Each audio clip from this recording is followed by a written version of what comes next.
সুপ্রিয় দর্শক মন্ডলী, সবাইকে শুভেচ্ছা। বাংলাদেশের বিশেষ এক পরিস্থিতিতে আজ আমরা একজন বীর মুক্তিযোদ্ধার সাথে আলাপ করব। উনি বীর মুক্তিযোদ্ধা, একসাথে শিল্পী, ছবি আঁকেন, গান করেন, রং তুলিতে যেমন আঁকেন, পেন্সিলে আঁকেন, এখন ডিজিটাল ডিজিটাল নানা মাধ্যমে আঁকছেন। তার মুখে তার গল্পটা আগে শুনি, কিভাবে তিনি বেড়ে উঠলেন, কিভাবে মুক্তিযুদ্ধে গেলেন। আজকের বাংলাদেশ শুরুটা তার মতো করে শুরু করবেন তাজুল ভাই। ধন্যবাদ ফজলুল বারী আমাকে সম্পৃক্ত করার জন্য আপনাদের অনুষ্ঠানে। আর আমি থাকি নর্থ আমেরিকায়, নিউ ইয়র্ক আপস্টেটের দিকে। আমার হাফ রিটায়ার্ড লাইফ এখন চলছে। আমি এদেশে এসেছি বহু বছর আগে, প্রায় 1981, তো প্রায় হয়ে গেল কত 44 বছর। দীর্ঘ 4 দশকেরও বেশি সময় আমি প্রবাসী হয়েছি। কিন্তু আমি একজন 71-এর মুক্তিযোদ্ধা। আমি 1 নম্বর সেক্টরে, অর্থাৎ চট্টগ্রামে 1 নম্বর সেক্টরের 108 নম্বর গেরিলা প্লাটুনের টোয়াইসি, অর্থাৎ সেকেন্ড ইন কমান্ড, এবং পরবর্তীতে ভারপ্রাপ্ত কমান্ডার ছিলাম, কারণ আমার কমান্ডার অসুস্থ হয়ে পড়েছিলেন, যুদ্ধ করতে পারেননি। হ্যাঁ, তো সে 1971-এর কথা। আমি চট্টগ্রামে তখন আমার বয়স 17। আমি মেট্রিক পরীক্ষা দেব 1971-এ, সে পরীক্ষা দেইনি। আমি সেই সময় দেশে যুদ্ধের অবস্থা, এবং আপনারা হয়তো ডেফিনেটলি আপনাকে দেখে মনে হচ্ছে যে আপনার কোনো স্মৃতি নেই। আপনি পরেই জন্মেছেন বোধহয়, নাকি মুক্তিযুদ্ধের পরে? ওই সময় ছিলাম, খুব ছোট ছিলাম। খুব ছোট ছিলেন, আচ্ছা। যাই হোক, আপনার হয়তো কোনো স্মৃতি নেই। তো সেই সময় গোটা দেশ কিন্তু যুদ্ধ অবস্থাতে পৌঁছে গিয়েছিল এবং গোটা জাতি যুদ্ধে লিপ্ত হয়েছিল। এবং আমরা তরুণ সমাজ, আমরা নিজেরাই স্ব-উদ্যোগে আমরা যুদ্ধে গিয়েছিলাম। আর আমাদেরকে মোটিভেট করেছিলেন বঙ্গবন্ধু শেখ মুজিবুর রহমানের সেই ঐতিহাসিক 7ই মার্চের ভাষণ। সেটাই ছিল আমাদের কি পয়েন্ট। আমাদেরকে নির্দেশনা দিয়ে তিনি কারাবরণ করেছিলেন, এবং তার রাজনৈতিক প্রজ্ঞার তো মানে তুলনা নেই। তিনি নিজে কারাবরণ করে পাকিস্তানি যে সেনাবাহিনী অকুপাই করেছিল পুরো বাংলাদেশে, দখলদার বাহিনী, তখন তাদেরকে সবচেয়ে বড় বেকায়দায় ফেলেছিলেন তিনি কারাবরণ করে।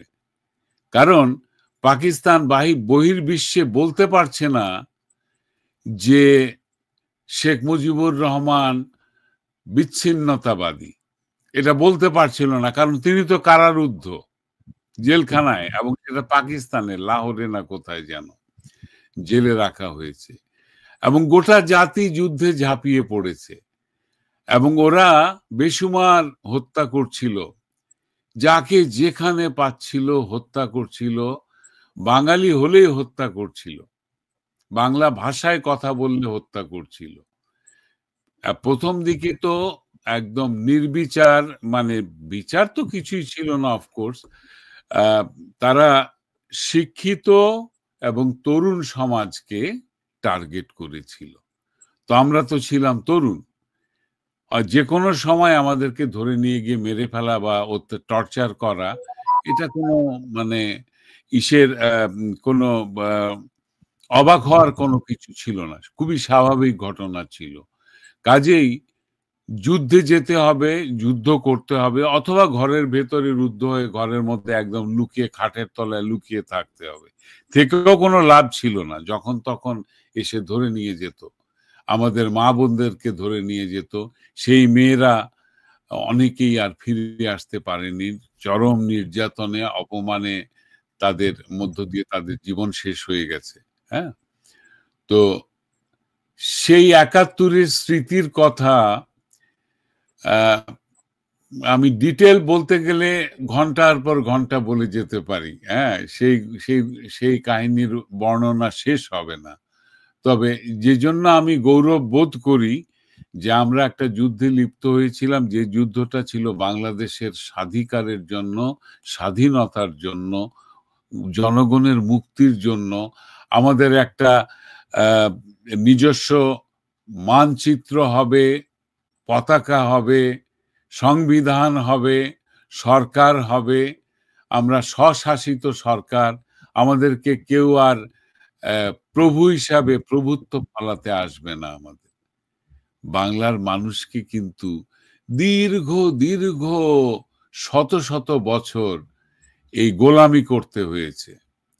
মুঘলদের গোলামি, তারপরে ব্রিটিশদের গোলামি, এবং তারপরে পাকিস্তানের গোলামি, এবং তারপরে আমরা আমাদেরকে মুক্তির স্বপ্ন দেখালেন একজন বঙ্গবন্ধু শেখ মুজিবুর রহমান। আমরা শ্রদ্ধা এবং ভালোবাসায় তার পিছনে, তার নির্দেশে একীভূত হলাম এবং আমরা অর্জন করলাম আমাদের স্বাধীনতা। এবং তারপরে বারী সাহেব দীর্ঘ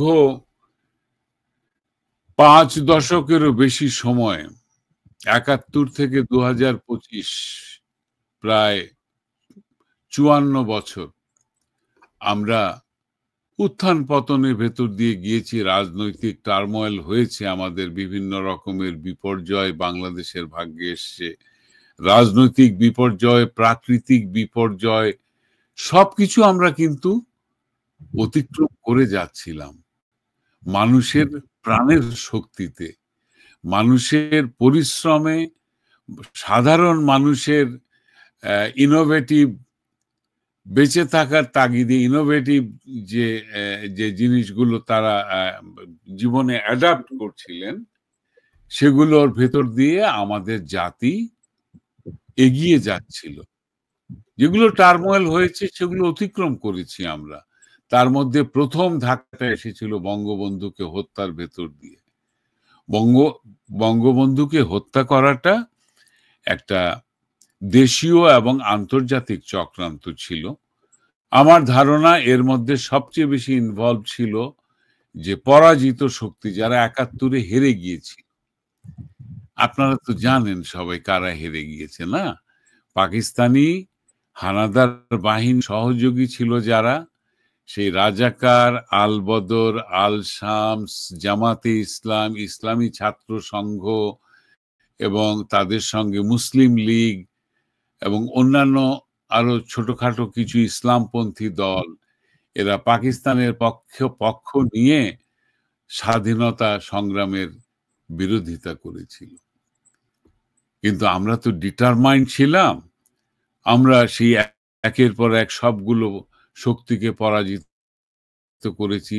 যখন পাকিস্তানি শক্তিটা পরাজিত হয়ে গেল, হানাদার বাহিনী, এবং সারেন্ডার করতে বাধ্য হলো, তার ভেতর দিয়ে কিন্তু সবকিছুর কবর হয়ে গেল এবং আমরা স্বাধীনতা।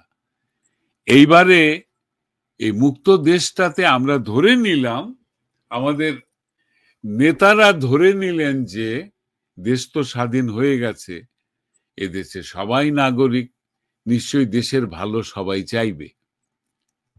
কিন্তু এই ধারণাটা ভুল ছিল। আমরা তখনও আর্মস সারেন্ডার করিনি। জানুয়ারি মাস, 72 সালে জানুয়ারি মাস, বঙ্গবন্ধু ফিরবেন, কবে ফিরবেন আমরা জানি না, শুনতে পাচ্ছি তাকে ছেড়ে দেওয়া হবে। তখনও আমাদের হাতে আর্মস এবং আমরা অ্যাডমিনিস্ট্রেশনটাকে আমরা চালু রাখছি। কারণ পুলিশ বাহিনী তো চলে গিয়েছিল যুদ্ধে, আর তাছাড়া পুলিশ বাহিনী অ্যাডমিনিস্ট্রেশনের বা যে ধরেন ডিসি, তারপরে সাব ডিভিশনের যে চিফ, ওনাকে এসডিও বলেন, হ্যাঁ, এরা কিন্তু সব পাকিস্তানি ছিল। পাকিস্তানি বলতে আমি উর্দুভাষী পাকিস্তানি ছিল। পুলিশের হাই অফিসিয়ালরা ছিলেন সব উর্দুভাষী পাকিস্তানি। তো ওদের তো পত্রপাঠ বিদায় চলে যেতে হয়েছে। সেই আত্মসমর্পণ করা মিলিটারিদের সঙ্গে তাদেরকেও পাঠিয়ে দেশ ছাড়া করা হয়েছে, পাঠিয়ে দেয়া হয়েছে। এবার অ্যাডমিনিস্ট্রেশন চলবে কিভাবে? আমরা ছিলাম তখন, পুলিশ বাহিনীতে নতুন করে রিক্রুট হয়েছে। আপনি নিশ্চয়ই জানেন যে মুক্তিযুদ্ধের সময় প্রথম যে প্রতিরোধ সেটা এসেছিল কিন্তু আমাদের পুলিশ বাহিনীর কাছে, রাজারবাগ পুলিশ লাইন থেকে। এবং হাজার হাজার পুলিশ যুদ্ধ করে শহীদ হয়ে গেছেন সেখানে, শত শত শহীদ হয়েছেন, শত শত যুদ্ধে জয়েন করেছেন। পুরো পুলিশ বাহিনী যারা ছিল, ইপিআর যারা ছিল, বিডিআর যারা ছিলেন, বর্ডার সিকিউরিটি বাঙালি আর কি, এবং যৎসামান্য বেঙ্গল রেজিমেন্ট, সবাই ভারতে সীমান্ত অতিক্রম করে ভারতে গিয়ে তেলিয়াপাড়া বলে একটা জায়গা, এটা হচ্ছে গিয়ে করিমগঞ্জের কাছেই, তেলিয়াপাড়া, হবিগঞ্জের ওই পারে, বর্ডার সীমান্ত অতিক্রম করে ওই পারে, হ্যাঁ, তেলিয়াপাড়াতে প্রথম অর্গানাইজড হলো। এটা কিন্তু মুক্তিযুদ্ধের যে মুজিবনগর সরকার বা অ্যাডমিনিস্ট্রেশন, যে পলিটিক্যাল অ্যাডমিনিস্ট্রেশন, তার আগে হওয়ার আগে যুদ্ধ অ্যাডমিনিস্ট্রেশন, যেটা ওয়ার অ্যাডমিনিস্ট্রেশন, অর্থাৎ মুক্তিযুদ্ধ যোদ্ধাদের সংগঠিত করা হয়ে গেছে, বুঝলেন? অর্থাৎ স্ট্র্যাটেজিটা কি, প্রথমে সোলজার বলতে সেখানে ইন্টেলিজেন্স আছে, সেখানে চেইন অফ কমান্ড আছে, সেখানে ট্রেনিং এর ব্যাপার আছে, সেখানে দক্ষ যারা যোদ্ধা তারা অদক্ষ যোদ্ধাদের শেখাচ্ছেন। এই করে প্রথমে বাহিনীটা অর্গানাইজড হয়ে গিয়েছে, এবং সেটা খুব কম সময়ের মধ্যে। সেটা মার্চের পরে এপ্রিল মে মাসের মধ্যে সবকিছু হয়ে গেছে। হ্যাঁ, এইবার কলকাতায়, পশ্চিম বাংলার দিকে যারা কলকাতা কেন্দ্রিক আমাদের নেতারা সবাই সেখানে গিয়ে, সেখানে বাংলাদেশ একটা ছায়া সরকার, একটা পুরোপুরি সরকারও তখন না, একটা অ্যাডমিনিস্ট্রেশন তারা ফর্ম করলেন, এবং ভারত সরকারের সঙ্গে, সেই সময় ইন্দিরা সরকারের সঙ্গে একটা ক্লিয়ার আন্ডারস্ট্যান্ডিং হলো যে আমরা এখানে অর্গানাইজড হব, এবং ভারত আমাদেরকে পরিপূর্ণ সহযোগিতা দিয়েছিল মুক্তিযুদ্ধে। হ্যাঁ, প্রথমে ছিল সেইভাবে, তারা শরণার্থীদের জন্য দরজা খুলে দিয়েছিলেন। 1 কোটি 10 মিলিয়ন, মোর দেন 10 মিলিয়ন শরণার্থী মানে ডিসপ্লেসড হয়ে ওরা ভারতে চলে গিয়েছিল। ইটস লাইক এক্সোডাস, মানে একটা বিশাল জনস্রোত সীমান্ত অতিক্রম করেছিল প্রাণের ভয়, প্রাণের দায়, কারণ দেশের ভেতরে থাকলে মেরে ফেলছে। যত্রতত্র ঘরের মধ্যে, গ্রামের মধ্যে গিয়েছে, আগুন দিয়েছে বাড়িতে, মানুষ ছুটে বেরিয়েছে, গুলি করে মেরেছে পাখির মতো, মানুষ সেই আগুনে পুড়ে মারা গেছে, মেয়েদের ধরে নিয়ে গেছে, এবং যতভাবে পারে মোরালিটি ভেঙে দেওয়ার জন্য যা যা করতে হয়, প্রতিটা গ্রামে যাওয়ার পরে প্রথমেই তারা একটা মাস কিলিং করেছে। এরপরে তারা কবর তৈরি করে সেইখানে ধরে ধরে বেছে বেছে মারা শুরু করলো। হ্যাঁ, তখন জুলাই মাসের 1 তারিখে, আমি একবার চেষ্টা করেছিলাম জুনের 1 তারিখে, আমি পারিনি, ফিরে আসতে হয়েছিল। জুলাইয়ের 1 তারিখে আমি আবার ঘর ছাড়া হলাম আমার 2 জন সহপাঠীর সঙ্গে। আমরা বীরেশ্বরাইতে গেলাম প্রথম। হ্যাঁ, সেখানে তখন জুনের 1 তারিখ থেকে ওখানে মুক্ত এলাকা করে রেখেছে মুক্তিযোদ্ধারা, যারা ট্রেনিং নিয়ে ফিরে এসছেন। আমরা কমান্ডার জাহাঙ্গীরের, বীরেশ্বরাই লটকন্যাপুল এলাকার কমান্ডার জাহাঙ্গীরের কাছে গিয়ে পৌঁছালাম। তিনি আমাদেরকে গাইড সহ ভারতে পৌঁছে দেওয়ার ব্যবস্থা করলেন, এবং সে পায়ে হেঁটে যাওয়া, সে বৃষ্টি, বাদল, কাদা, মাটি, রাস্তা ছেড়ে হাঁটতে হচ্ছে। তো আর এই আমাদের শহুরে জীবনের শৌখিন ব্যাপার স্যাপার, এগুলো নিমেষের মধ্যে উড়ে গেছে। হ্যাঁ, পেট ভরে খেতেও পারছি না, তারই মধ্যে আমাদের চলতে হচ্ছে, পথ চলতে হচ্ছে, এবং দীর্ঘ পথ পাড়ি দিয়ে সীমান্ত অতিক্রম করে হরিণা বলে একটা ক্যাম্প, এটা ত্রিপুরায়, এই যে নোয়াখালীর যে ছাগলনাইয়া যে জায়গাটা, তার সীমান্ত পার হয়ে একদম বর্ডারের ভেতরে প্রায় 20 কিলোমিটার ভেতরে হরিণা ক্যাম্পে প্রথম রিক্রুটেড হলাম। সেখানে ছিলাম প্রায় 21 দিন। তারপরে সেখান থেকে আরেকটা রিক্রুট ক্যাম্পে তিস্তা ক্যাম্প, সেটাও ত্রিপুরার আরো ভেতরে, প্রায় 70-80 কিলোমিটার ভেতরে।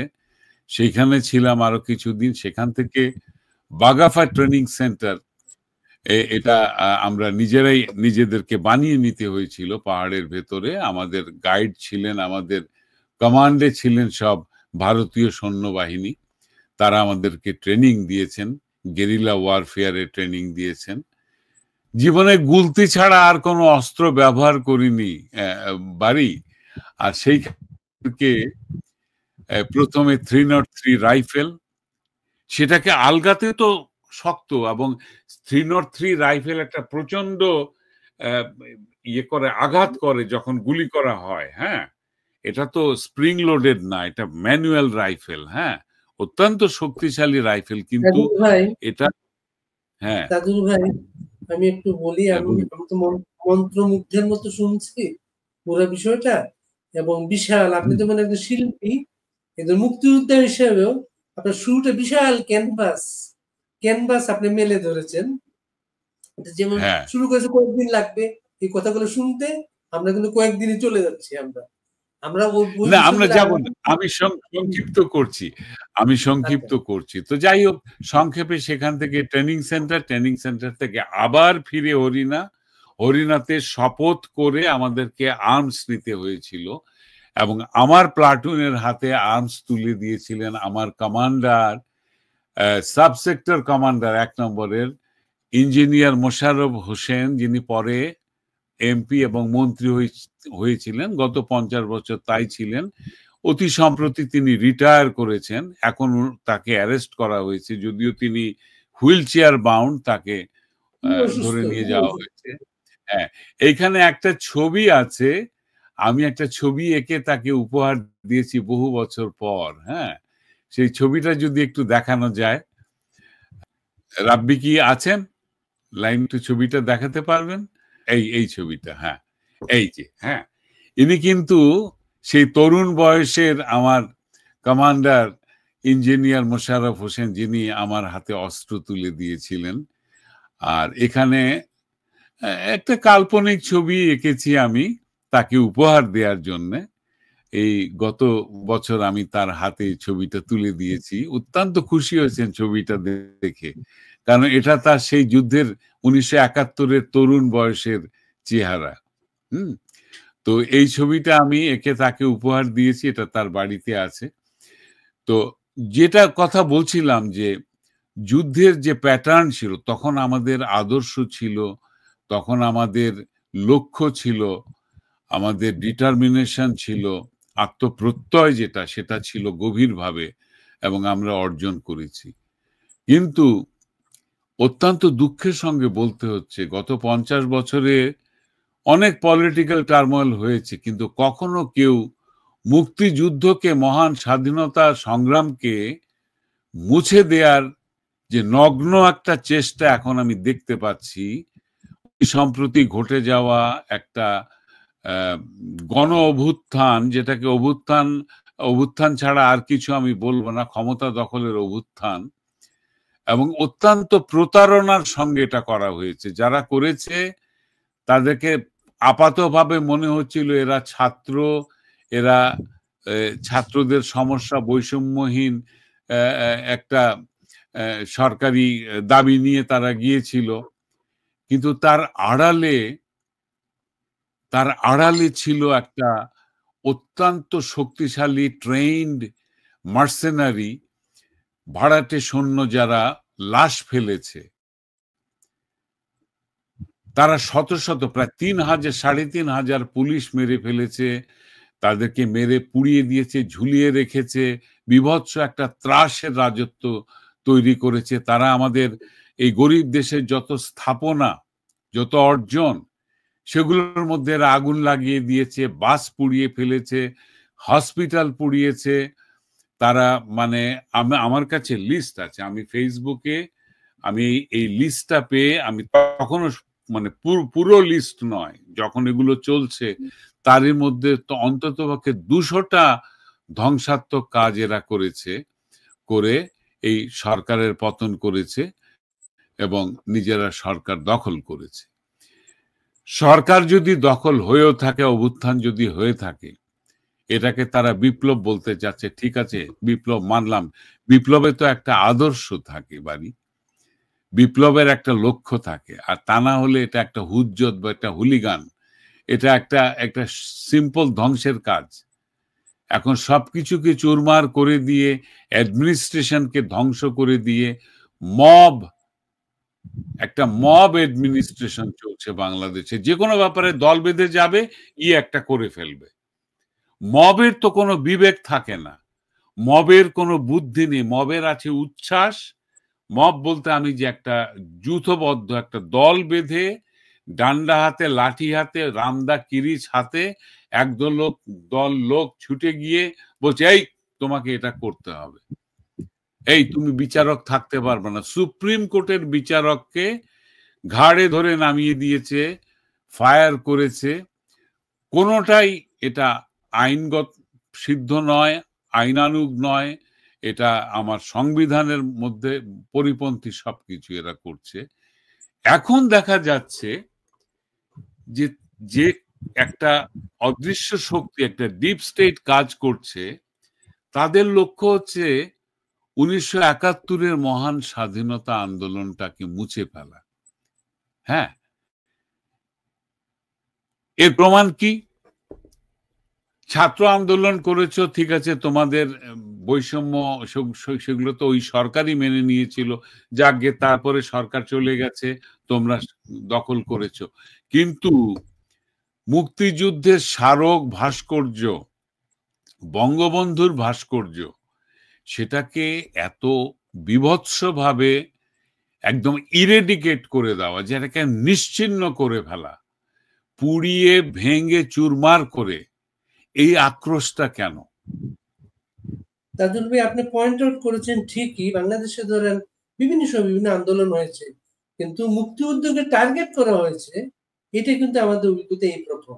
এবং টার্গেট করা হচ্ছে সেই ব্যক্তির নেতৃত্বে যে ব্যক্তি অফিসিয়ালি এটা ভয়েস অফ আমেরিকার সাংবাদিকের সাথে সাক্ষাৎকারে বলেছেন রিসেট বাটন টিপে অতীতকে তারা মুছে দিয়েছে। মুছে দিয়েছে। অতীতকে মুছে দিলে থাকলো কি? আপনি যদি আপনার পিতাকে অস্বীকার করেন, দাদাকে অস্বীকার করেন, আপনার পরিবারকে, ভাই বোনকে অস্বীকার করেন, তাহলে কি দাঁড়ালো? আপনি একজন, এটাই সিম্বলিক্যালি বলছি, একটা স্বার্থপর, আত্মকেন্দ্রিক, ক্ষমতালোভী, ক্ষমতা লিপ্সু একটা মানুষ, তাই না? পুরো জাতিকে ঠিক এভাবে তার সবচেয়ে গৌরবের অর্জনকে মুছে দিয়ে তাকে ঠুটো জগন্নাথ, হাত পা ভাঙ্গা একটা ক্রিপলড মানুষে পরিণত করেছে এরা। এখানে কোনো সংবিধান নেই, সংবিধানের প্রতি কোনো শ্রদ্ধা নেই। আমাদের সংবিধানে কি বলেছে? আমরা ধর্মনিরপেক্ষ, আমরা জাতীয়তাবাদী, আমরা সমাজতন্ত্রী একটা দেশ, তাই না? সেইখানে দল বেঁধে গিয়ে হিন্দু সম্প্রদায়ের উপরে আক্রমণ, খ্রিস্টান সম্প্রদায়ের উপরে আক্রমণ, বৌদ্ধদের উপরে আক্রমণ, তাদের মন্দির, তাদের বিগ্রহ, তাদের পবিত্র স্থানগুলোকে অপবিত্র করে দেওয়া, ধ্বংস করে দেওয়া, শুধু তো অন্য এর ধর্মের প্রতিবাদ। মানুষ না, নিজের ধর্মের মাজার গুলো পর্যন্ত ধ্বংস করা হয়েছে। হ্যাঁ, হ্যাঁ, মাজারগুলো। আমরা এই বাংলাদেশে যদি সত্যিকারের ইতিহাস আমরা দেখি, আমাদের পূর্বপুরুষ ইসলাম ধর্ম গ্রহণ করেছিলেন সুফিদের হাতে হাত রেখে। সুফিরা এসেছিলেন এদেশে প্রেমের বাণী নিয়ে, সাম্যের বাণী নিয়ে। আমরা তাদের কাছ থেকে, তারা আমাদের শিক্ষক। এগুলো, এই মাজারগুলো আমাদের শিক্ষকদের মাজার, যারা আমাদেরকে শুধু ধর্ম নয়, মানবিকতা শিক্ষা দিয়েছেন। আমরা তাদেরকে, এটাকে ডিসেগ্রিগেট করছে। এটা কারা করছে? এই নতুন নব্য ওহাবি, সালাফি ওহাবি যারা, তারা অন্য কোন মতবাদের, ইসলামের মধ্যে প্রচুর সেক্ট আছে, প্রচুর বিভাজন আছে, শিয়া সুন্নি প্রথমেই দুটো, তারপরে সুন্নিদের মধ্যে, শিয়াদের মধ্যেও ভাগ আছে, সুন্নিদের মধ্যে হানাফি, হাম্বলি, তারপরে আরো কি কি যেন ভাগ আছে, সেগুলোর মধ্যে আবার ভাগ আছে।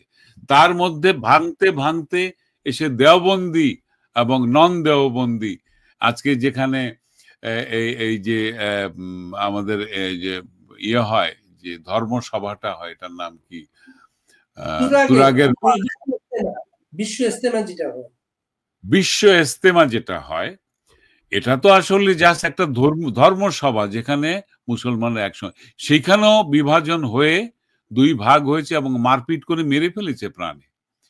কাজে ধর্ম আমাদেরকে কখনোই শান্তি দেয়নি। এই ধর্মের কারণে পাকিস্তানিরা মনে করত, পাকিস্তানি সৈন্যদেরকে বোঝানো হয়েছিল যে বাঙালিরা বা বাংলাদেশ পূর্ব পাকিস্তানের এই লোকজন এরা হিন্দু ঘেঁষা, এরা পাক্কা মুসলমান না, এদেরকে মেরে ফেলতে হবে অথবা এদেরকে মুসলমান বানাতে হবে। তো সেই মুক্তিযুদ্ধের সময় যেটা পারেনি, পরবর্তী সময়ে এই বিভিন্ন মাদ্রাসায় শিক্ষাক্রমের মধ্যে এরা এই মৌলবাদ, এই যে ওহাবিজম, এটাকে ঢুকিয়ে দিয়েছে এবং এটাকে ফাইন্যান্স করছে middle east. Crore crore crore crore ডলারটা petro dollar পাঠিয়েছে। আর ৬২,০০০ গ্রামে ৬৯,০০০ মাদ্রাসা তৈরি হয়েছে। সেই মাদ্রাসাতে কি শেখানো হয় সেটা আমাদের শাসকরা কিছু জানেন না। এই বিএনপি বলেন, আওয়ামী লীগ বলেন, জাতীয় পার্টি বলেন, তিনটাই তো ক্ষমতাতে ছিল, এদের কেউই লক্ষ্য করেন নাই মাদ্রাসাতে কি শেখানো হয়। আমরা যারা সাধারণ মানুষ বাড়ি, আমরা কিন্তু বহু আগে থেকে জানি যে ভেতরে ভেতরে একটা কট্টর হিন্দু বিদ্বেষী, অন্য ধর্ম বিদ্বেষী এবং কট্টর একটা ধর্মাচরণ যেটা ঠিক মানবিকতার পর্যায়ে পড়ে না, যে যে তারা খুন করতে, তারা হত্যা করতে উদ্বুদ্ধ করে, তারা ধর্ম কায়েমের জন্য যে কোনো নিষ্ঠুর কাজ, যে কোনো মানে আপনার পাপাচার, যেটা যেটা মনে করেন লোক ঠকানো বা ডিসাইসিভ কোনো কিছু করা, সবকিছু ওরা ধর্মের দোহাই দিয়ে এটাকে জায়েজ করে রেখেছে।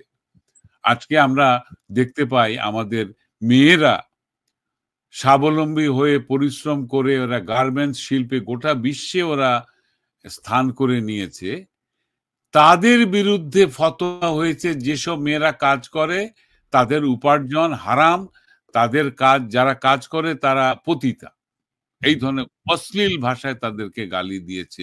অথচ আমাদের মেয়েগুলো কি কঠিন পরিশ্রম করে বাড়ি, আপনি জানেন, আমি খোঁজ নিয়েছি, ওরা 10 থেকে 12 ঘন্টা কাজ করে, বাথরুমে যাওয়ার পর্যন্ত ওদেরকে পারমিশন নাই, গরমের মধ্যে এসি ছাড়া হয়তো একটা দুটো ফ্যান আছে, তার মধ্যে ঘামতে ঘামতে এই পরিশ্রম করে যাচ্ছে। এই তরুণী মেয়েরা সংসারকে সাপোর্ট করছে, দেশকে এগিয়ে নিয়ে যাচ্ছে, দেশের ইকোনমিকে, আর তাদের বিরুদ্ধে ফতোয়া দিচ্ছে মোল্লারা।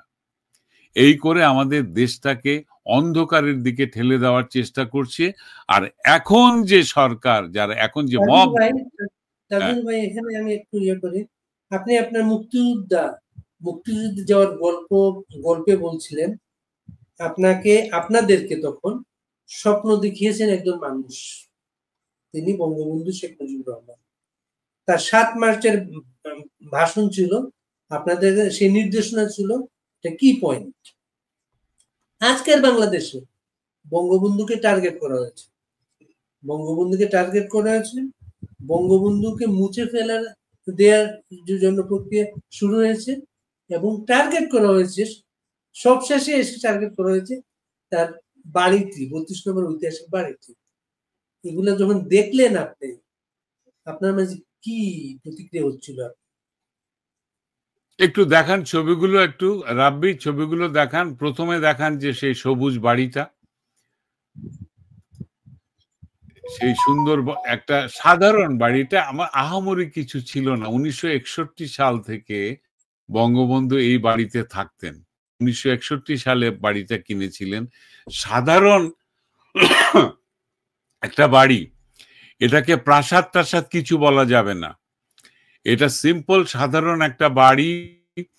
এখানে সবুজের মায়া ছিল, বাগান ছিল এবং এটাকে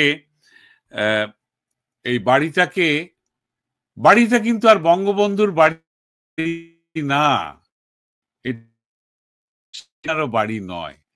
এটাকে দান করে দেওয়া হয়েছে রাষ্ট্রকে। এটার মালিক বাংলাদেশ। বাংলাদেশ সরকারের সম্পত্তি এটা। এবং এটা আর বাড়ি নয়, এটা একটা মিউজিয়াম ছিল, একটা জাদুঘর। যে জাদুঘরে হেরিটেজ, হেরিটেজ। এই বাড়ি থেকে হ্যাঁ, এই বাড়ি থেকে কিন্তু বাংলাদেশের স্বাধীনতার বীজ মন্ত্র এই বাড়িতেই বপন মানে তৈরি হয়। এই বাড়িতেই সেই থিঙ্ক ট্যাঙ্করা এসছিলেন।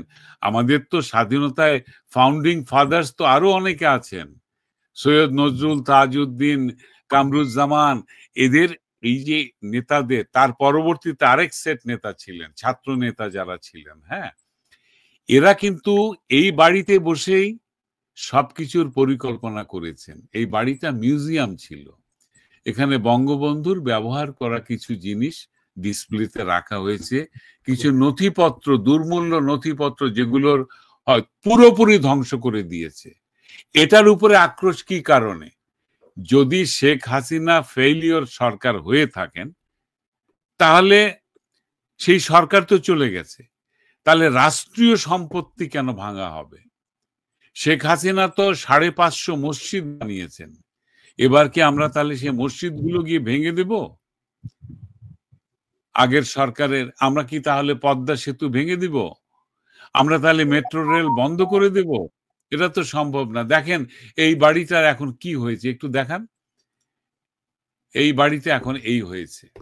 আহা, আরেকবার আগেরটা দেখান, পরেরটা দেখান, কয়েকবার রিপিট করেন। এইটা আগের, আর এই তারপরে এই হয়েছে। এইটা দেখার পরে এটাকে পুড়িয়ে দেওয়ার পরে আবার এটাকে বুলডোজার দিয়ে ভাঙতে হচ্ছে কেন, এবং সেটার জন্য উৎসব কেন হবে? সেটার জন্য উল্লাস কাদের?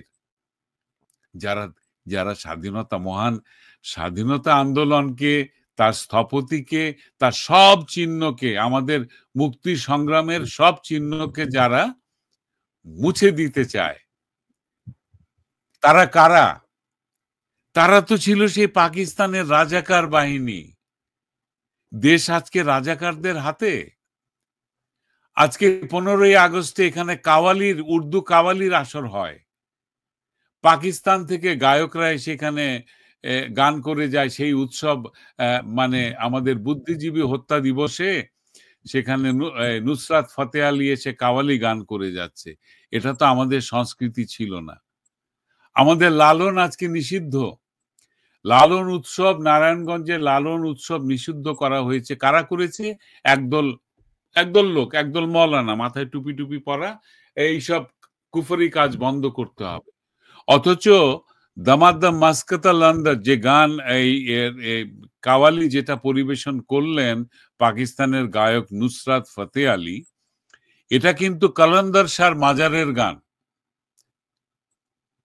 পাকিস্তানের মাজারের গান বাংলাদেশে হচ্ছে। বাংলাদেশের লালন গাইতে পারবে না কেউ। বাংলাদেশের হাসন রাজা বন্ধ, বাংলাদেশে সেই ইয়েতে আব্দুল করিম শাহর গ্রামে মানে হুকুম করে দেওয়া হয়েছে এখানে কোনো গান বাজনা আর হবে না কোনোদিন। অথচ এই বাউল, মারফতি, ভাটিয়ালি এগুলোর জন্যই, এই সংস্কৃতির জন্যই বিশ্বের দরবারে বাংলাদেশ, বাঙালি জাতি সম্মানিত। রবীন্দ্রনাথ যেরকম সম্মানিত, লালন সেই রকম সম্মানিত। আজকে রবীন্দ্রনাথ বর্জন করার চেষ্টা চলছে, গান বাজনা বন্ধ করে দেওয়া হচ্ছে। হ্যাঁ, তাহলে কি মানে আমরা সেই মুক্তিযুদ্ধের সময় আমাদের মা বোনদেরকে ধরে নিয়ে গিয়ে পাকিস্তানিদের হাতে তুলে দিত যে রাজাকারেরা, সেই রাজাকারেরা আজকে পুরো বাংলাদেশ, অর্থাৎ আমাদের মা বাংলাদেশ, মাতৃভূমিকে ঠিক একইভাবে ওরা এই এই পাকিস্তানি কালচারের মিলিটারিদের হাতে তুলে দিল। একই জিনিস। 32 নম্বর বাড়িতে আপনি প্রথম কবে গিয়েছিলেন? আমি 32 নম্বরের ভেতরে ঢুকিনি, আমি বাইরে থেকে দেখেছি। তখন তখনও ওটা আমি যখন দেখতে গিয়েছি, আমি তো বললাম যে আমি প্রায় 44 বছর বাইরে, তাই না? ওটা মিউজিয়াম করার পরে আমি গিয়েছিলাম, সেদিন বন্ধ ছিল। তো সামনে খুব সুন্দর একটা মোজাইকে বঙ্গবন্ধুর একটা ছবি আছে, দেখলাম সেখানে মানুষ ফুল দিয়ে গিয়েছে। আমি অবশ্য ফুল নিয়ে যায়নি, ঠিক আমি বুঝতে পারিনি কোথায় যাচ্ছে, আমি ওইটুকু দেখেছি, ভেতরে ঢুকিনি। কিন্তু ভেতরে কি আছে আমি অনুমান করতে পারি। একটা সাধারণ সচ্ছল একজন নেতা, যিনি মাটির খুব কাছাকাছি ছিলেন, যিনি লুঙ্গি পরে গেঞ্জি গায়ে দিয়ে বিছানায় শুয়ে থাকতেন, যিনি দুপুরবেলা মাছের ঝোল ডাল দিয়ে ভাত খেতেন, যিনি ড্রাইভারটাকে ডেকে আনতেন একসঙ্গে বসিয়ে খাওয়ার জন্য, এরকম একজন নেতার বাড়ি ছিল, যিনি একজন স্নেহময় পিতা, একজন স্বামী, একজন গৃহস্থ, এই বাড়িতে জীবন কাটিয়েছেন। বড় সাধারণ জীবন ছিল একজন অসাধারণ মানুষের। হিমালয়ের মতো ব্যক্তিত্ব সম্পন্ন একজন মানুষ অতি সাধারণ একটা জীবন যাপন করেছিলেন, অথচ আজকে তার নামে, তাকে মারার পরেও সেটা চেষ্টা করেছিল, এখন নতুন করে আবার বলা হচ্ছে যে তিনি ফ্যাসিস্ট ছিলেন। ৩.৫ বছর মাত্র তিনি বাংলাদেশ শাসন করেছেন, কিসের ফ্যাসিস্ট? পুরো দেশ খেতে পাচ্ছে না তখন। ৭৪-এর দুর্ভিক্ষে রাস্তায় ঘাটে মানুষ উপাস মারা গেছে, উনি চারদিকে পাগলের মতো বিভিন্ন দেশের কাছে সাহায্য চেয়েছেন। কোন মুসলিম দেশ, কোন ইসলামিক কান্ট্রি বাংলাদেশের দরিদ্র লোকদেরকে একবেলা খাওয়ার মতো কোন রকম সাহায্য পাঠায়নি।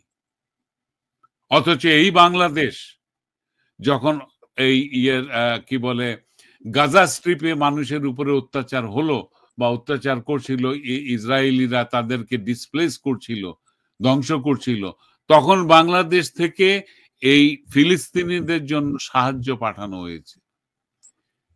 শ্রীলঙ্কাতে যখন হত্যা না করা পর্যন্ত, বঙ্গবন্ধুকে হত্যা না করা পর্যন্ত সৌদি আরব তো স্বীকৃতিই দেয় নাই বাংলাদেশ। স্বীকৃতি দেয়নি। সৌদি আরব স্বীকৃতি দিয়েছে ১৬ই আগস্ট। ১৫ই আগস্ট বঙ্গবন্ধুকে হত্যা করা হয়েছে, ১৬ই আগস্ট স্বীকৃতি দিয়েছে।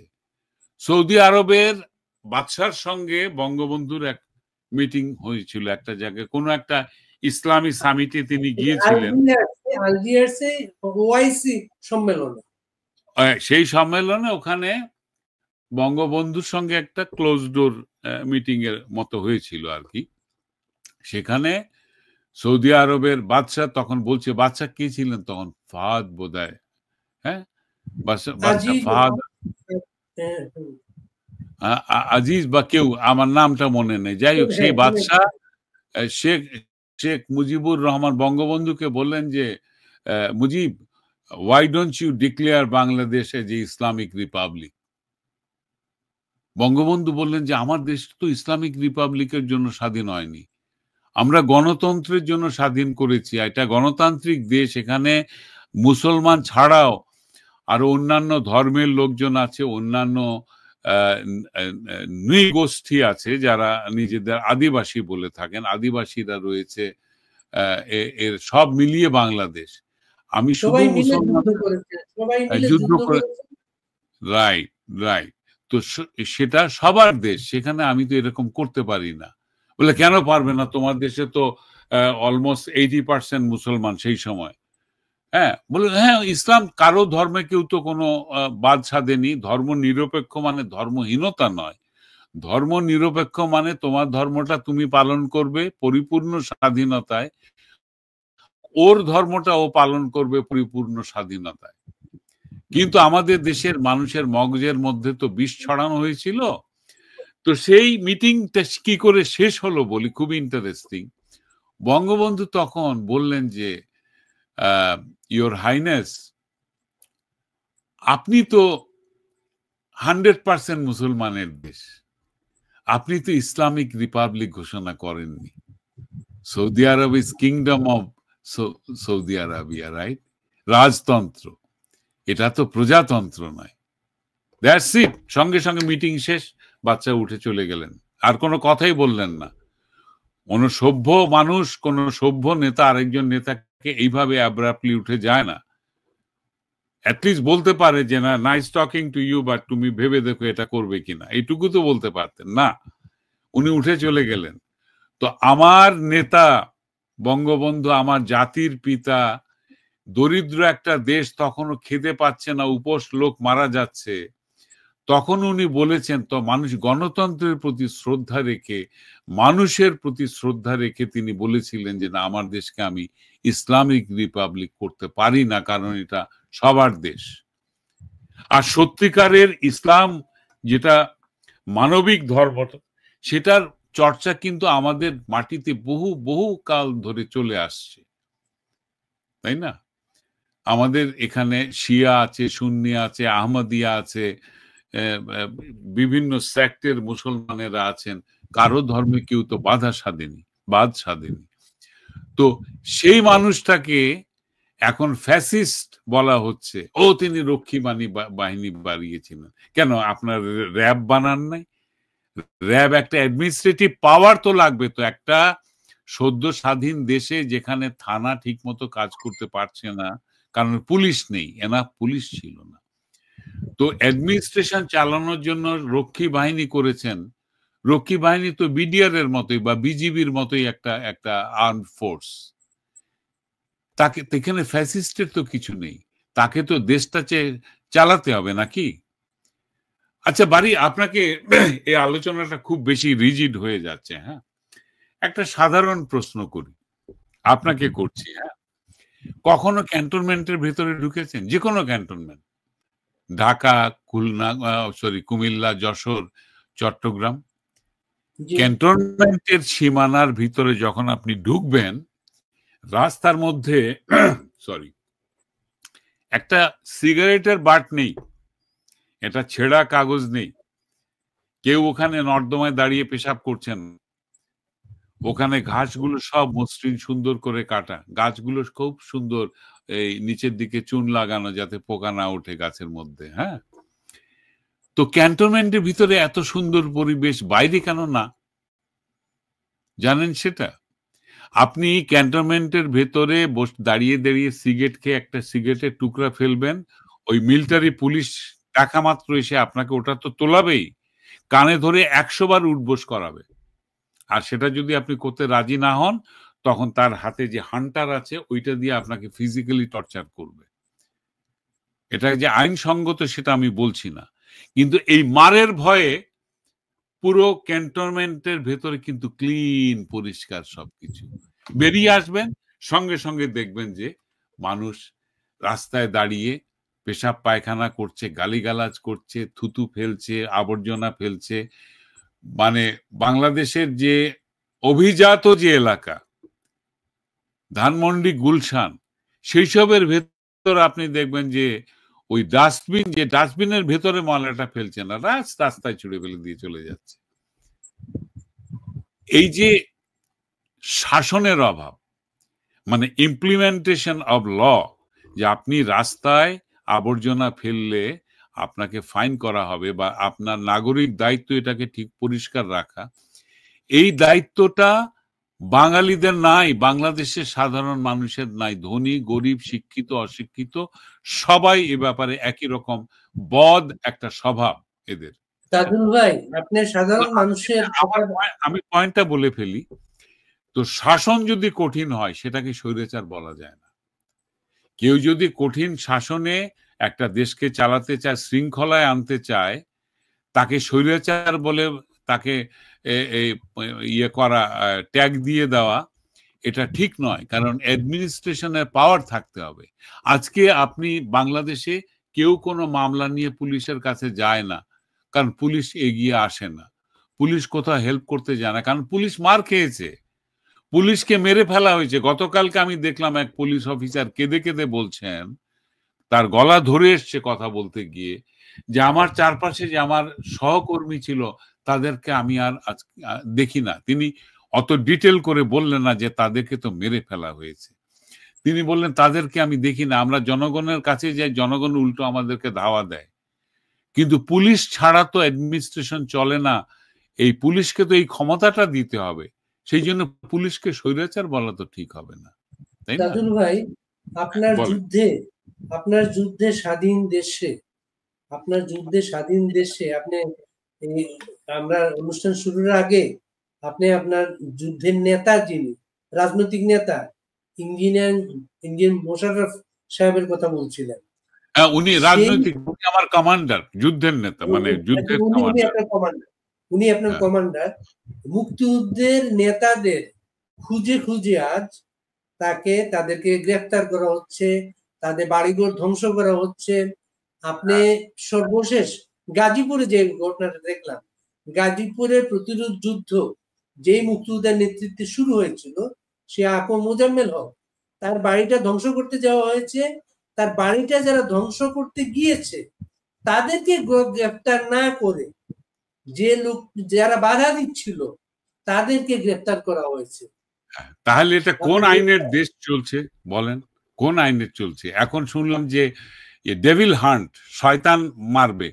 শয়তান মারতে হলে তো মৌলানা হুজুরদের তাবিজ লাগবে। তো মৌলানা হুজুররা তো তৈরি, তাবিজ হাতে নিয়ে তৈরি। সেই ছোট ছোট তাবিজ এই ভরে তারপরে ট্রিগার টিপে টিপে সেই তাবিজ দিয়ে ওরা শয়তান মারবে। আরে শয়তান কে? মানুষের দেয়ালে পিঠ থেকে গেছে বাড়ি, মানুষের দেয়ালে পিঠ থেকে গেছে, এদের কাজ চলে গেছে, চাকরি চলে গেছে। এই যে রিক্সাওয়ালারা, হ্যাঁ, এই ব্যাটারি চালিত রিক্সা চালাতো, হ্যাঁ, হয়তো আইন টাইন ঠিক মতো মানতো না, কারণ আমাদের দেশে তো ড্রাইভারদের কোনো ট্রেনিং নাই। সরকার থেকে তো একটা ট্রেনিং থাকা উচিত, যে দেখো এইভাবে গাড়ি চালাবে, এই স্পিডে থাকতে হবে, এর বেশি স্পিড দিতে পারবে না, হ্যাঁ। তো এরকম কিছু নেই। এই মানুষগুলো 1.5 লাখ 2 লাখ টাকা তার বাড়ি ঘর বিক্রি করে, জমি বিক্রি করে, ধার কর্জ করে সে একটা রিক্সা কিনেছে, ওইটা চালিয়ে সংসার চালায়। তার পেটে লাথি মেরে তার রিক্সাটাকে ভেঙে ফেলে দিলেন আপনারা, বন্ধ করে দিলেন তার রিক্সা চালানো। এটা কোন আইন? এটা কোন ধরনের আইন? একটা ছেলে, সে মানসিকভাবে তার বাপ মা হারিয়ে সব মারা গেছে, সে একটু অপ্রকৃতিস্থ, সে পথে পথে পাগলের মতো ঘুরে বেড়ায়, আদৌ পাগল বলা যেতে পারে। ইউনিভার্সিটির ছাত্র ছিল, সে তার ক্লাসমেটদের কাছে খেতে গিয়েছে, দুটো পেরে, আমি খাইনি রে, আমার খিদা পেয়েছে, একটু খেতে দে। তাকে হলের ভিতরে ভাত খাইয়ে তারপর সবাই মিলে তাকে পিটিয়ে মেরে ফেললো। এই হচ্ছে গিয়ে আমাদের বিশ্ববিদ্যালয়ের ছাত্রদের, যে ঢাকা ইউনিভার্সিটি থেকে বাংলাদেশের স্বাধীনতার বীজ মন্ত্র উদ্গত হয়েছে, সেই ইউনিভার্সিটি এখন এই ধরনের ম্যানিয়াকদের কবলে, যারা আইসিসের পতাকা নিয়ে মিছিল করছে। বঙ্গবন্ধুর এই ভেঙে পড়া বাড়ির উপরে আরো ছবি আছে, আমি কালেক্ট করছি। আইসিসের পতাকা নিয়ে কিছু টুপি দাঁড়িয়েছিল সেখানে। এরা কারা? আইসিস। তো এরা তো সামনে আসে না, এরা ক্ষমতাটা দখল করার পরে এখন এরা খোলস ছাড়তেছে। এই যে আড়ালে কে, আমি লিখেছিলাম, আমার তো তখনই ধারণা ছিল, এই যে এটা জুলাইয়ের শেষের দিকে লিখেছি, আগস্টের শুরুতে এঁকেছি আমি ছবিটা। হ্যাঁ, এরা তৈরি, এরা এসছে ট্রেনিং নিয়ে। কোথায় ট্রেনিং নিয়েছে আমি জানি না, যতদূর মনে হচ্ছে এরা আফগানিস্তান অথবা পাকিস্তান এদেরকে ট্রেনিং দিয়েছে। এখন দেখতে পাচ্ছি পাকিস্তানের যে গুপ্তচর সংস্থা আইএসআই প্রধান, মানে উচ্চ পদস্থ অফিসারেরা বাংলাদেশে এসে ক্যান্টনমেন্টের ভেতরে মিটিং করছেন, বিভিন্ন রাজনৈতিক দলের সঙ্গে মিটিং করছেন। আজকে বাংলাদেশের জাতীয় পতাকা বদলে দেওয়ার কথা উঠছে, শকুনের মতো খাবলে ধরেছে। এই ছবিটা আমি এঁকেছি কত, এই 2024-এর ছবি এটা।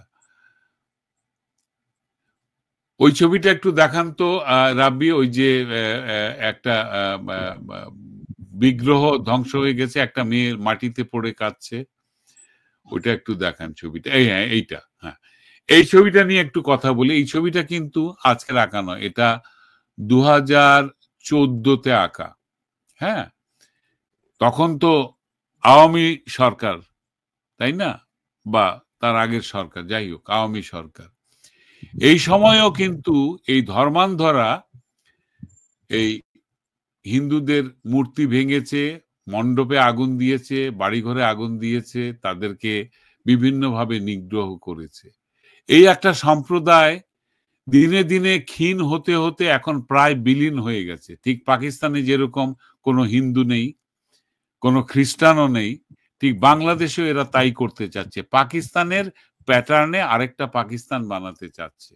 আমরা তো পাকিস্তান থেকে বেরিয়ে এসেছি, আমরা পাকিস্তানের চেয়েও সভ্য, উন্নত, সমৃদ্ধশালী একটা জাতিতে, একটা দেশে পরিণত হচ্ছিলাম।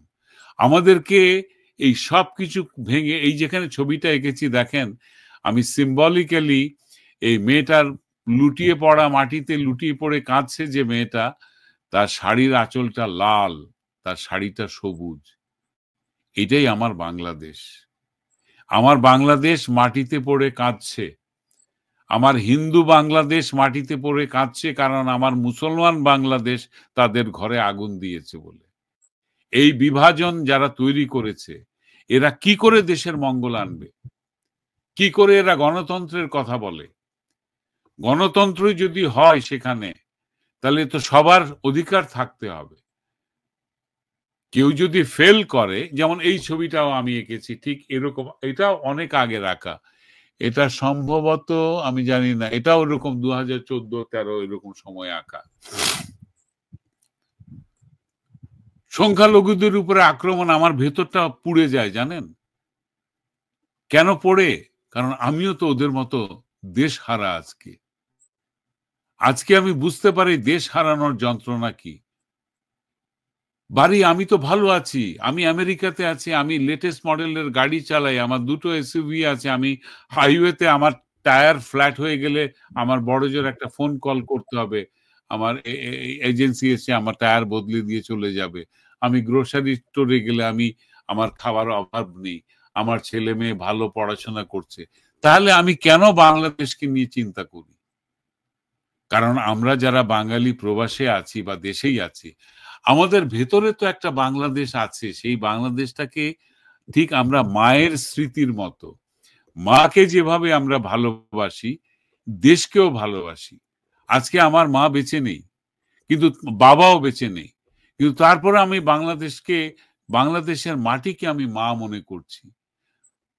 আমি স্পষ্ট দেখতে পাচ্ছি যে কাদের ইশারায় আমার এই বাংলাদেশ জ্বলে পুড়ে যাচ্ছে, কারা ঘরে আগুন দিচ্ছে, কারা সম্পত্তি নষ্ট করে দিচ্ছে, কারা। আমরা মুক্তিযোদ্ধারা, আমরা বয়স্ক যারা মুক্তিযুদ্ধের স্মৃতি আছে, আমরা ঠিক এখানে এই ছবিটাতে যেমন 3জন মানুষ দেখা যাচ্ছে, এরা অসহায় ভাবে দেখছেন যে বাংলাদেশের পতাকা পুড়ে যাচ্ছে আগুনে। এই সিম্বলিক ছবিটা আমি এঁকেছি দেশ দরদির প্রতি আবেদন জানাতে, আপনারা এগিয়ে আসুন। আজকের এই সভায়, আজকের এই জুম স্ট্রিম ইয়ার্ড মিটিং এ আমি সেই আবেদনটাই আবার জানাচ্ছি বাড়ি, যে আমাদের বড় দুর্দিন, আমাদেরকে ঠিক 71-এ নিয়ে যাওয়া হয়েছে। এই ধানমন্ডির 32 নম্বরটা ভেঙে দিয়ে যে অপমান করা হচ্ছে, এটা হচ্ছে গিয়ে একটা যুদ্ধ ঘোষণা, যে তোমাদেরকে ইরেডিকেট করে দেব, তোমাদেরকে নিশ্চিহ্ন করে দেব। তো এইবার তো দেওয়ালে পিঠ ঠেকেছে, এবার তো এই ধ্বংসস্তূপ থেকে ঠিক এই ছবিটার মতো, এই ছবিটা আমি এঁকেছি গত 4 দিন আগে। 32 নম্বর হচ্ছে বাংলাদেশের ঠিকানা, সিম্বলিক্যালি এটাকে ধসিয়ে দেওয়া হয়েছে। এখান থেকে উঠে দাঁড়াতে হবে প্রতিজ্ঞা নিয়ে, প্রতিজ্ঞার বজ্র মুষ্টি নিয়ে উঠে দাঁড়াতে হবে যে আমাদের দেশ মাকে আমরা রক্ষা করব, আমরা তাকে আর লাঞ্ছিত হতে দেব।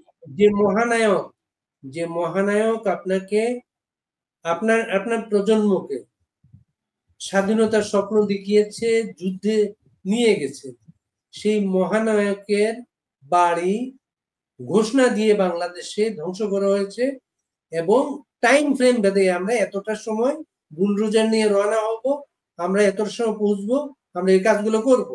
রাষ্ট্র, আপনার যুদ্ধে স্বাধীন রাষ্ট্রকে কোনো জায়গায় আমরা সক্রিয় দেখি নাই।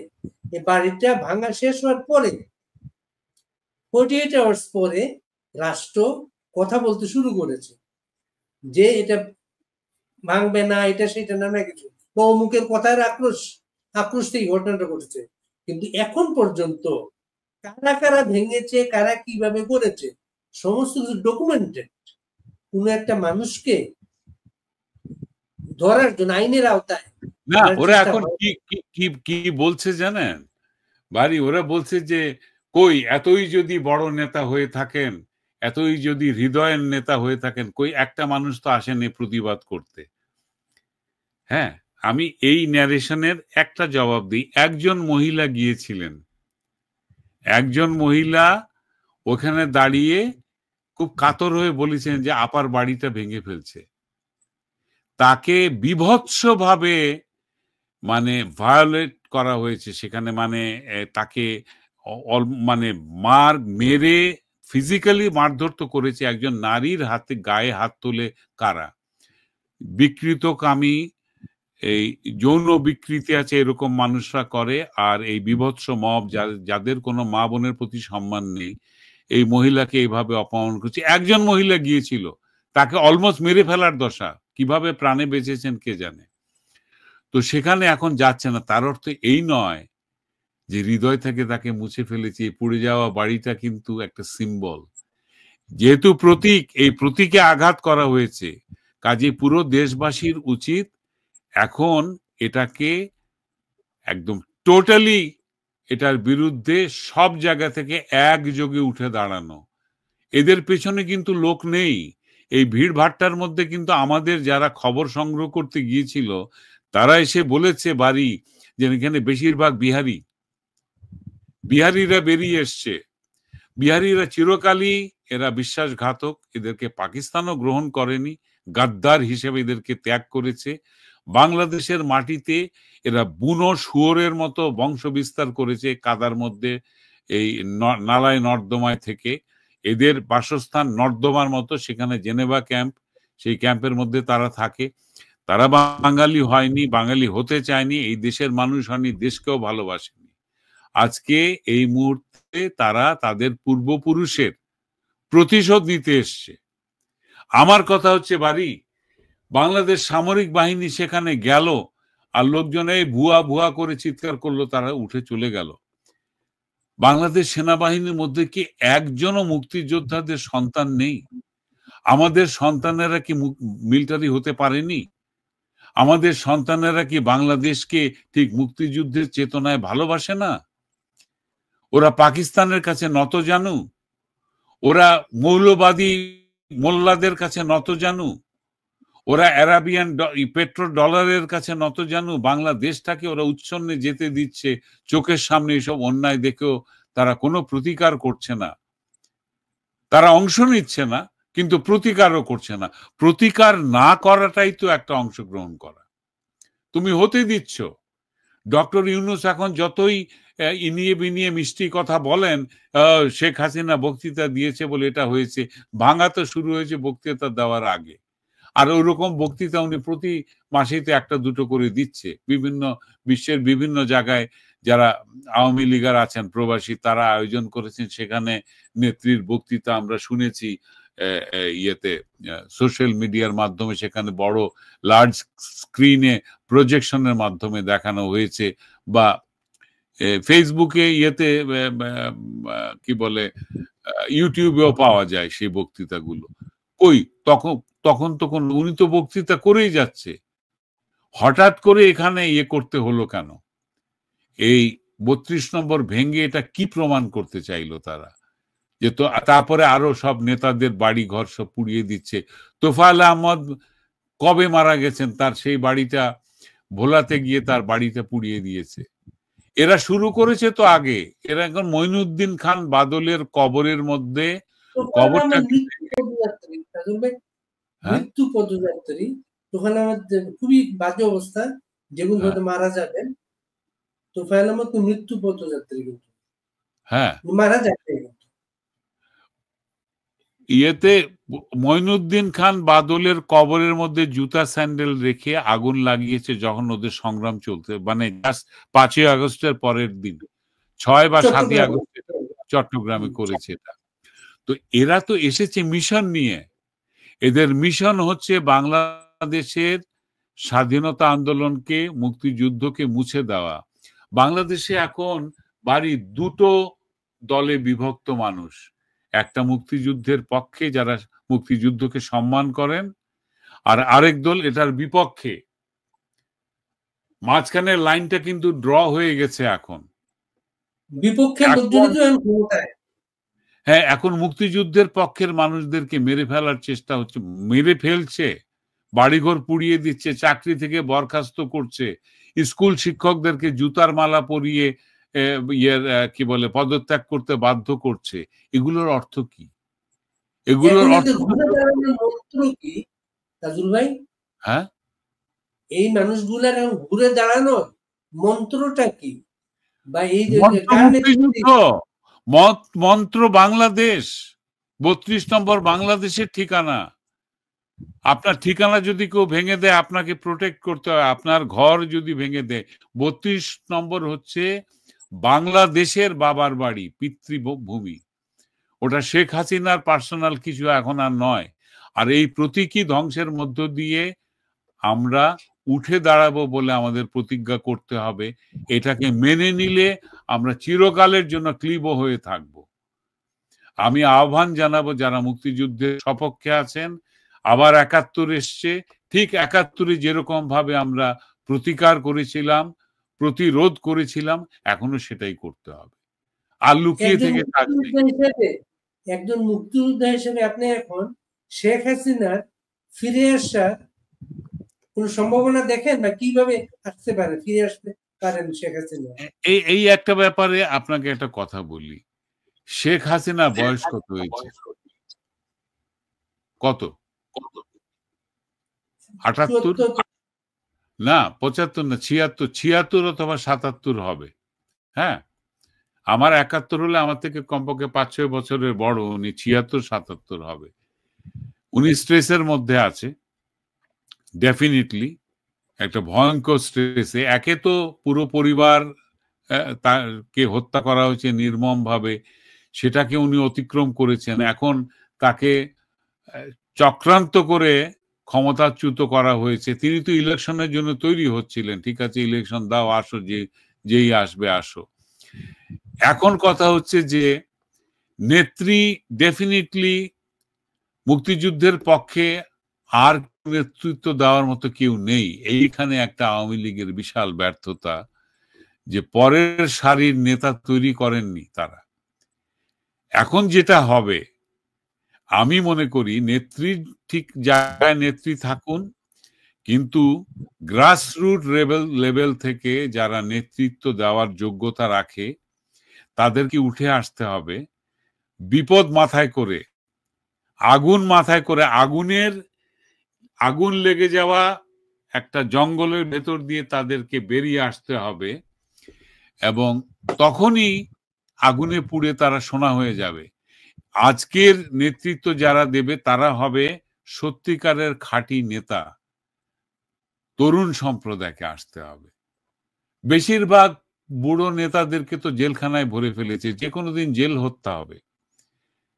এখন এই মব স্টাইলে গিয়ে বঙ্গবন্ধুর এই সমাধি ধ্বংস করার চেষ্টা এদের আছে, সেটা করেও ফেলতে পারে, কিন্তু ওটা করেও মনোবলকে ভেঙে দেওয়া যদি দিতে পারে তাহলে আমরা চিরকালের জন্য পরাজিত হব।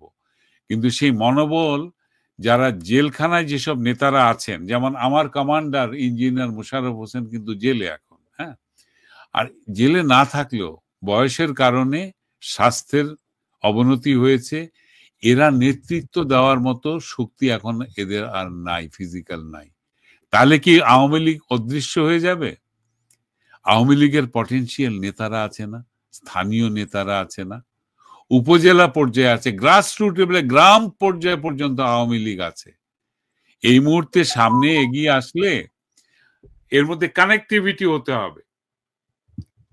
আমি যদি আজকে কমান্ডার হই একটা এই যুদ্ধের, আমি বলবো যে প্রত্যেকের সঙ্গে প্রথম কাজ প্রত্যেকের যোগাযোগ, ইন্টেলিজেন্স, গোপনীয়তা রক্ষা করে যোগাযোগটা করতে হবে। বড় বড় মানে ফেসবুকে করে শো অফ করে দেশকে আমি ভালোবাসি টাইপের যোগাযোগ না। আমি এই প্রবাসে বসে এগুলো করতে পারি, কারণ এই প্রবাসে আমার নিরাপত্তা আছে। দেশে যারা আছে তারা নিরাপদ না, এগুলো করতে গেলে মেরে ফেলবে। কিন্তু যদি বাঁচতে হয়, যোগাযোগ করতে হবে, একে অন্যের বিশ্বাস অর্জন করতে হবে, এবং একযোগে প্রতিবাদ করতে হবে, রিটালিয়েট করতে হবে। এই ছাত্র সংগ্রামটা ডান্ডা হাতে নিয়ে হয়নি। এরা আজকে চিন্ময় কি বলে ব্রহ্মচারীকে এরা পতাকা অবমাননার জন্য রাষ্ট্রদ্রোহিতার মামলা দিয়েছে। প্রতিটা মারপিটে, যে কদিন আগে আদিবাসী সম্প্রদায় এসেছিল ঢাকায়, এদেরকে লাঠিপেটা করেছে ক্রিকেটের যে স্টাম্প দিয়ে, প্রত্যেকটা স্টাম্পের মধ্যে জাতীয় পতাকা লাগানো। প্রথমে মনে হবে এরা জাতীয় পতাকা নিয়ে মিছিল করছে, কিন্তু যেই মুহূর্তে পিটাবার দরকার, পতাকাটাকে পেঁচিয়ে ডান্ডা বানিয়ে ফেলে এবং ওইটা দিয়ে মারে। আমার কাছে ছবি আছে, প্রমাণ আছে, আমার কাছে ভিডিও আছে। পিটিয়ে এদেরকে মাথা ফাটিয়ে এদেরকে ভাগিয়ে দিয়েছে এরা, এই ছাত্র সমন্বয়করা। এই পতাকার, জাতীয় পতাকার অবমাননা হয়নি? এটাকে লাঠি বানিয়ে মানুষকে মারা। আর চিন্ময় ব্রহ্মচারী যে পতাকা, যে গেরুয়া পতাকা তাদের ইসকনের পতাকা তুলেছিলেন, ওখানে বলা হচ্ছে যে জাতীয় পতাকার উপরে লাগিয়ে দেওয়া হয়েছে। এটা মোটেও না। ওই যে জাতীয় পতাকা, আপনি ভিডিওটা দেখেন, ওই জাতীয় পতাকার মাঝখানে লাল সূর্য আর চার কোনায় চারটা চাঁদ তারা আছে, পাকিস্তানি পতাকার মতো সাদা সাদা চাঁদ তারা। ওখানে চাঁদ তারা যদি থাকে, ওটা তো আর বাংলাদেশের পতাকা থাকলো না। অপমানটা তো ওই চাঁদ তারা যারা লাগিয়েছে তারাই করে ফেলেছে। ওটাকে তো জাতীয় পতাকা আর বলা যাবে না যেখানের মধ্যে এডিটিং হয়েছে, যেখানে চাঁদ তারা লাগানো হয়েছে, তাই না? কাজে এগুলো এই সংখ্যালঘুদের, এই আরো ছবি আমি এঁকেছি, সংখ্যালঘুদের এই মানে প্রতিবাদটাকে, এই প্রথমবারের মতো তারা নিজেদের অধিকারের জন্য প্রতিবাদ করেছেন যে আমাদের বেঁচে থাকার, সসম্মানে বেঁচে থাকার অধিকার আমাদেরকে দিতে হবে, আমরাও এই দেশের নাগরিক। এইটাকে শাটডাউন করার জন্য এই মোল্লারা, ওয়াজি মোল্লারা বিভৎস সব ওয়াজ করে, এবং এরা এই ইয়াং মাদ্রাসা ছাত্রদেরকে শেখায় যে যেখানে হিন্দুদের মূর্তি পাবে সেগুলো ভেঙে দেবে, হিন্দুদেরকে অপমান করবে। এটা আমাদের ধর্মীয় জায়েজ, ধর্মের নির্দেশ। এটা ধর্মের নির্দেশ কিনা আমি জানি না, এটা আমার সংবিধানের নির্দেশ নয়। আমার বাংলাদেশ চলে বাংলাদেশের সংবিধানে, সেখানে ইসলামী সংবিধানে চলে, শরিয়া আইনে বাংলাদেশ চলে না। এটা শরিয়া আইনের দেশ নয়। আমার দেশের মেয়েদের সমান অধিকার আছে, যেটা শরিয়া আইনে নেই। মাইকিং করে শরিয়া আইনে বাজারে না যেতে মহিলাদের, হ্যাঁ, বাজারে গেলে বিক্রি না করতে বলা হচ্ছে, রাষ্ট্র ভূমিকা নিচ্ছে না। এটা মনে হচ্ছে কি বাড়ি একটা প্যারালাল অ্যাডমিনিস্ট্রেশন তৈরি করে ফেলেছে ওরা। এক হচ্ছে ডক্টর ইউনূসের ওখানে বসে বসে বক্তৃতাবাজি, আর প্র্যাকটিক্যালি ওরাই চালাচ্ছে দেশ। ওরা গিয়ে এই কি বলে গার্মেন্টস ফ্যাক্টরিতে গিয়ে বলেছে তোমাদের এমপ্লয়ি তো দেখি 80% 90% মেয়ে। এটা তো হতে পারে না, এখানে ছেলেদের চাকরি দাও, মেয়েদেরকে ঘরে পাঠাও। এই অ্যাডমিনিস্ট্রেটিভ পাওয়ার ওদেরকে কে দিয়েছে? কিসের অ্যাডমিনিস্ট্রেশন? মোল্লা আবার অ্যাডমিনিস্ট্রেটর কেন হবে? পৃথিবীর কোথাও তো, কোনো দেশে তো মোল্লাদের কোনো অ্যাডমিনিস্ট্রেশন নাই। ইসলামিক কান্ট্রি যেটা, ইসলামিক কি বলে যারা কান্ট্রি, তাদের তো বেশিরভাগই রাজতন্ত্র, সেখানে রাজাদের নির্দেশে চলে। আমার দেশে তো রাজা নাই। খেলাফত কোন দেশে আছে বলেন? কোন দেশে বলা হয় যে উনি অমুক দেশের খলিফা? খলিফা বলে কিছু নেই, সব রাজা, তাই না? সব রাজতন্ত্র ইসলামে। পৃথিবীতে কোথাও রাজতন্ত্র চলে না, রাজতন্ত্র অনেক আগেই বিবর্জিত হয়ে গেছে। আমার দেশেও রাজতন্ত্র ছিল, আমরা সেগুলো থেকে বেরিয়ে এসেছি। শত শত বছর জমিদারেরা মানুষদের উপরে অত্যাচার করেছে, শোষণ করেছে। তারপরে মুঘলরা এসছে, তারাও শোষণ করেছে, এক রাজতন্ত্র। ব্রিটিশরা এসছে, সেটাও রাজতন্ত্র। পাকিস্তান এসছে, তারাও আমাদেরকে এই কালো, এই বেটে, গায়ে দুর্গন্ধ, বেজন্মা সুরের বাচ্চা বলে গালি দিয়ে আমাদেরকে চালিয়েছে।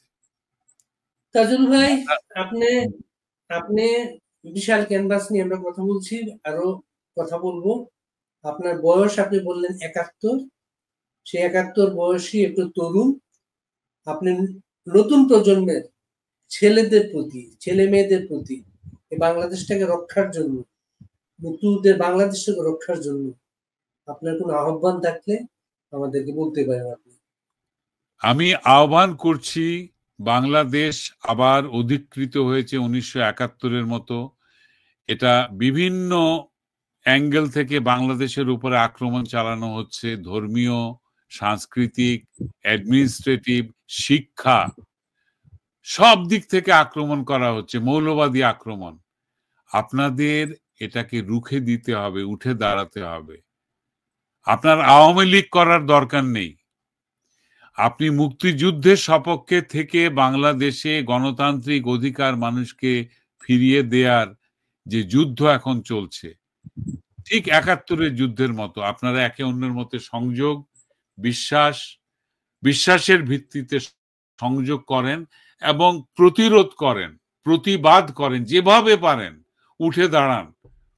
মার খাবেন, হয়তো খুন হয়ে যাবে অনেকে, কিন্তু যদি প্রতিবাদ না করেন তাহলে কিন্তু সবকিছু নিয়ে ডুবে যাবেন একেবারে নিচে, একদম তলানিতে চলে যাবে। কাজে এখনই সময়, ঘর থেকে বেরিয়ে আসেন, বাবা মায়ের আঁচলের নিচ থেকে বেরিয়ে আসেন, প্রতিবাদ করেন, প্রতিরোধ করেন, আঘাত প্রত্যাঘাত করেন। তারা যদি আপনাকে আঘাত করতে আসে, আপনাকে প্রত্যাঘাত করতে হবে। শিবিরের দল যদি দল বেঁধে একটা ছেলেকে মেরে মাথা টাথা ফাটিয়ে দিয়ে চলে গেছে চট্টগ্রামে, কারা ফাটিয়েছে, তাদের নাম কি, এগুলো বার করেন। তাদের ব্যক্তি জীবন কোথায় থাকে, তারা কোথায় চলাফেরা করে, তাদের পরিবার কোথায়, এগুলো খুঁজে বার করেন, করে এটা জবাব দেন। এটা জবাব দেন, তাদেরকে বুঝতে দেন যে আপনারা এটা মেনে নেননি, আপনারা এই আঘাত মানবেন না। এই আঘাত করতে গেলে প্রত্যাঘাত খেতে হবে। আজকে গাজীপুরের মানুষ লাঠি হাতে নিয়ে দাঁড়িয়েছে, আজকে এই টুঙ্গিপাড়ার মানুষ ঢাল তলোয়ার নিয়ে তৈরি, আজকে ময়মনসিংহের মানুষ প্রতিবাদ করছে, উঠে দাঁড়িয়েছে। আপনারা যে যেখানে পারেন, যেখানে থাকেন, উঠে দাঁড়ান, প্রতিবাদ করেন, এগিয়ে যান যা আছে তাই নিয়ে। আমাদের নেতা তো বলেছেন তোমাদের যা কিছু আছে তাই নিয়ে শত্রুর মোকাবেলা করতে হবে। আজকেও সেই একই মন্ত্রে আপনারা এগিয়ে আসেন। বিশ্বাস করেন শত্রুপক্ষ কিন্তু অত বড় নয়, আর অত ভয়াবহ বিশাল শক্তিও ধারণ করে না বলে ওরা ভয় পেয়ে ওরা আপনাদেরকে ভয় দেখাতে চাইছে। ভয় পাবেন না, ভয় পাবেন না, এগিয়ে আসেন, প্রত্যাঘাত করেন, এটাই আমার নির্দেশ। আমি একজন সাধারণ মুক্তিযোদ্ধা। আজকে যদি আবার দেশে সশস্ত্র যুদ্ধ শুরু হয়, আমি পারি আর না পারি, আমি ফিজিক্যালি সেখানে পৌঁছে যাব, আমি আপনাদের পক্ষে থাকবো। যুদ্ধ শুরু, অনেক ধন্যবাদ তাজুল ভাই। আমরা করিনি। হ্যাঁ, আপনার আহ্বান এই তরুণ প্রজন্মকে শানিত করবে মুক্তিযুদ্ধের পথে, মুক্তিযুদ্ধের বাংলাদেশের পথে। আপনি সুস্থ থাকবেন, আপনার সাথে আমরা আগামীতেও বসবো। আপনার নির্দেশনা আমরা অক্ষরে অক্ষরে পালন করব। জয় বাংলা, জয় বঙ্গ। জয় বাংলা, জয় বঙ্গবন্ধু, জয় বাংলাদেশ, জয় স্বাধীনতা, জয় সংবিধান, জয় ধর্মনিরপেক্ষতা, জয় সমৃদ্ধ বাংলাদেশ। আপনাকে অনেক ধন্যবাদ আমাকে সম্পৃক্ত করার জন্য।